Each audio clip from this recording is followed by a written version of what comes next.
Assalamualaikum. Hari ini Buni akan menjelaskan tentang pecahan, baik nilai pecahan senilai maupun nilai pecahan atau penyederhanaan pecahan. Yang pertama adalah pecahan senilai. Pecahan senilai itu maksudnya adalah bahwa pecahan tersebut nilainya akan sama dengan pecahan berikutnya. Di mana pecahan senilai itu bisa dilakukan dengan cara boleh mengalihkan pembilang dengan penyebut dengan bilangan yang sama, ataupun boleh dengan membagi pembilang penyebut dengan bilangan yang sama. Kita harus ingat ya, ini kelas 4. 6 per 9. 6 ini berarti pembilang, 9 itu adalah penyebut. Di mana pecahan senilai ini bisa kita kalikan, di mana pembilang dan penyebut sama-sama dikalikan dengan bilangan yang sama. Contohnya misalnya di sini boleh kita kalikan dengan bilangan 2. Jadi kalau pembilang dikalikan 2, penyebutnya pun dikalikan 2. 6 kali 2, 12, 9 kali 2, 18. Berarti 6 per 9 itu sama juga dengan 12 per 18. Atau bisa dengan cara membagi. Boleh kalian membagi bilangan yang 6 per 9 ataupun membagi dengan bilangan yang 12 per 18. Misalnya kita bagi yang 12 per 18. Boleh kita bagi 12 per 18 ini kita bagi dengan bilangan yang sama, di mana bilangan tersebut harus sama-sama harus sama-sama, bilangannya harus sama ya. Kalau atas misalnya dibagi ke 4, bawah pun bagi 4. Nah, sekarang 12 dibagi 2 bisa ya, 6 ya kan? 18 bagi 2 9, sudah ada kan? Berarti kita bagi 3. 12 bagi 3 bisa, tapi 18 dibagi 3 6 bisa ya. Berarti 12 bagi 3 berarti 6. 12 bagi 3 4. Kita bagi sama-sama bagi 3. 12 bagi 3 sama dengan 4. 18 bagi 3 sama dengan 6. Berarti 6 per 9 itu sama juga dengan 12 per 18 dan juga sama juga dengan 4 per 6. Atau boleh kita membagi 6 per 9 ini dengan bilangan yang sama, yaitu dibagi dengan 3 dengan 3 ya. Misalnya 6 per 9. Kita bagi dengan bilangan yang sama, yaitu 3 per 3.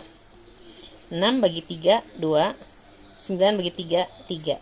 Nah, kesimpulannya berarti bahwa 6 per 9 itu nilainya sama dengan 12 per 18, sama juga dengan 4 per 6, sama juga dengan 2 per 3. Nah, jadi seperti itu kesimpulannya ya anak ya. Jadi tadi caranya untuk pecahan senilai itu bisa kita kalikan ataupun bisa kita bagi. Dimana mengalikannya berarti dengan bilangan yang sama ya, baik pembilang dengan penyebut dikali dengan bilangan yang sama, ataupun dengan cara dibagi berarti pembilang dan penyebut dibagi dengan bilangan yang sama ya. Itu untuk pecahan senilai. Sekarang menyederhanakan pecahan. Menyederhanakan pecahan ini berarti kalian disuruh atau ditugaskan untuk mencari bilangan yang lebih kecil yang paling sederhana dari 12 per 16 ya.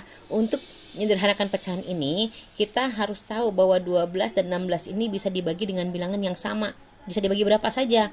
12 dan 16 ini kan bisa dibagi dengan 2 ya kan. 12 bagi 2 bisa, 16 bagi 2 bisa. Dengan 3, 12 bagi 3 bisa, 16 bagi 3 tidak bisa, jadi tidak bisa kita tuliskan 3. 4, 12 bagi 4 3, 16 bagi 4 4, berarti bisa dengan bilangan 4. Kemudian dengan 6, 12 bagi 6 bisa 2, 16 bagi 6 tidak bisa ya. Nah, berarti paling tinggi adalah di 4-nya ya. Berarti kita sama-sama 12 per 16 ini kita bagi dengan bilangan yang paling tinggi di antara 2 dan 4, berarti bilangan 4.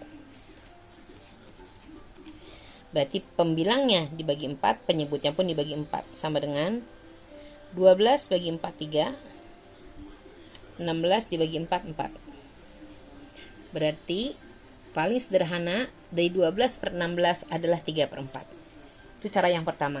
Cara yang kedua, kalian pun bisa dengan cara 12 per 16 ini kalian mulai bagi dari bilangan yang paling kecil. Kalau 1 pasti hasilnya tetap sama, jadi kita mulai dengan 2. Kalau dengan 2 bisa, berarti kita bagi dengan 2, sama-sama dibagi 2. 12 bagi 2 6, 16 bagi 2 8. Nah, ini bilangan ini jika masih bisa dibagi, kita bagi terus. Berarti kita bagi berapa? Ternyata bisa dibagi 2 juga. 6 bagi 2 3, 8 bagi 2 4. Nah, ini dia hasilnya sama kan? Jadi boleh kalian dengan menggunakan cara yang pertama, yaitu mencari bilangan di mana bilangan ini harus bisa 12 sebagai pembilang dan penyebut bisa membagi bilangan tersebut. Ya, ternyata 12 dan 16 ini bisa dibagi 2 dan bisa dibagi 4. Kita ambil yang paling tinggi berarti 4. Sehingga 12 per 16 itu sama dengan dibagi 4 per 4 sama dengan 3 per 4. Cara yang kedua lebih mudah. Jadi kalian pecahan tersebut kalian bagi 2 dulu saja semuanya. Ya, kita lihat 12 dibagi 2, 6, 16 bagi 2, 8. Nah, pecahan ini belum selesai, belum sederhana karena masih bisa dibagi. Jika pecahan tersebut masih bisa dibagi, berarti belum sederhana. Tetap harus kita bagi lagi ya. Ternyata bisa dibagi 2 sama dengan 3, 8 bagi 2 sama dengan 4. Nah, 3 per 4 sudah sederhana karena apa? 3 per 4 ini sudah tidak bisa dibagi lagi ya. Bisa dibagi, 3 bagi 3 bisa, tapi kan 4 tidak bisa bagi 3. Ya kan? Jadi bilangan ini terakhir adalah yang paling sederhana, yaitu 3 per 4.